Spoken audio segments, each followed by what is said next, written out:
Hello, геймеры! По привычке вы уже поняли, что через 1 минуту после вступления я буду показывать и рассказывать, как пройти портал на 100%! Итак, важная информация перед началом. Я взял многую информацию с этого форума. Кому интересно, ссылка на него в описании. Но имею сказать, что и своих лайфхаков я тоже добавил немало. А также есть еще пару мест, куда взял энную инфу. Так что для читателей я оставлю ссылки в описании на источники. А для СДВГшников видео только начинается. В видео мы рассмотрим всего-то 11 достижений, но в игре их 15, так как я буду их делить на две группы. Сюжетные и квестовые. Сюжетные те, которые выдаются по мере прохождения игры. Если ты прошел игру, то ты и так их выполнишь. Квестовые это как раз те, для достижения которых нужно выполнить какое-то задание. Вот именно это мы и будем детально рассматривать. Если что, эта схема распределения достижений по группам будет действовать и в последующих видео с похожей тематикой. Ну что, порталмены, вот и подходит минута к концу. Также хочется пожелать вам приятного просмотра и удачи в выполнениях этих достижений. 11 достижение. Смертельная скорость. Выполняется достаточно просто. Вот на этой локации нам нужно поставить 2 портала, а другой ровно сверху нижнего. А потом идем печать на пару минут. 10 достижение. Затяжной прыжок. Выполняется уже сложнее. Для его получения нам нужно зайти в комнату с 2 белыми плитками. К примеру, 14 комната. Ставим первый портал повыше, а второй ближе к стенке. И ждем, пока наш персонаж сделает 5-7 прыжков.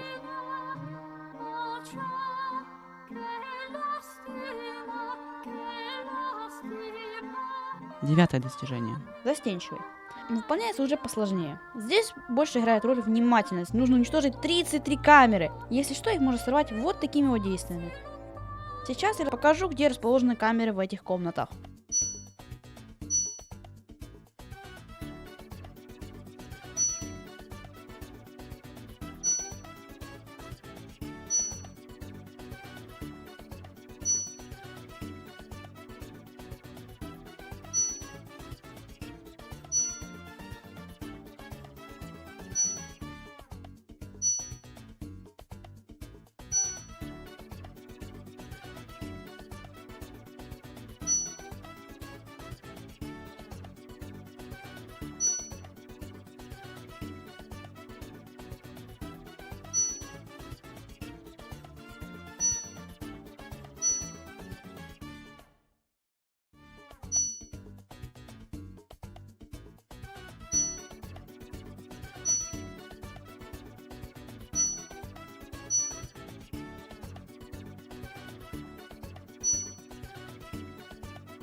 После того, как вы всех сорвете, у вас получится достижение застенчивый. 8 достижение. Огонь по своим. Делается очень просто. Нужно найти комнату как минимум с 2 турелями. Теперь берем одну и ставим примерно на шаг впереди от второй турели, так как для зачитывания нужно, чтобы турель именно упала от рук другой турели. Если поставить слишком близко или далеко, она не упадет. После становимся спереди и ждем, пока турель упадет. Все. 7 достижение. Сигнал получен. Короче, в практически каждой комнате есть радио, и нужно его взять и отнести в определенную точку с помехами, где мы получим послание на азбуке Морзе. Для скуфов просто покажу видео со всеми радио, местоположениями сигнала.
шестое, пятое и четвертое достижение. Кексик, фруктовый кекс, огромный торт с кремом. Здесь все очень просто, если у вас IQ выше, чем у Ивана Золу. Вам нужно тыкнуть вот сюда, потом сюда, и начать с первой комнаты, и так все комнаты. И после прохождения всех комнат вам дадут эти 3 заветные достижения. Тут рассказывать нечего, так что смотрим видео с тутором.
Третье, второе и первое достижение – основы науки, настоящий ученый и первооткрыватель. Во-первых, где находятся эти испытания? Тыкаем на бонусные уровни, и вторая вкладка. Это то, что нам нужно. Это уже обычные комнаты, но на каждой из них есть 3 челленджа. Минимум порталов, минимум шагов и минимум времени. Вот тут и начинается самое интересное. Видите ли, есть несколько способов прохождения 3 этих челленджей на золото. Первый – очевидный и нудный – заучивание азов спидрана. Как по мне, это не то, зачем вы сюда пришли, так как на это в лучшем случае уйдет от нескольких недель до нескольких месяцев. Так что есть уже второй способ, не менее нудный. Для этого нужен Cheat Engine или на Mac Beat Slicer. Нужно вручную замораживать время, количество порталов и шагов в каждом испытании. Но есть третий способ куда проще. Все, что я скажу насчет второго способа, ищите значение float. Недавно я наткнулся на читерский, богоюзерский, но самый быстрый способ по получению всех золотых медалей. Все, что нам нужно, это включить SV Cheats и NoClip. Но важно, игра скажет, что вы жулик, если просто залетите в лифт, не выключив SV Cheats и не перезайдя в сохранение. И достижение не засчитается. Нужно прямо перед лифтом выключить NoClip и SV Cheats. Сохранить игру и перезайти в сохранение. Вот и все. И игра думает, что читов не было. Если ничего не поняли, то смотрите тут и дальше. Он ультимативный, подходит для всех заданий и комнат. Будь то по времени, шагам или порталам. Неважно, золото гарантировано. Смотрим.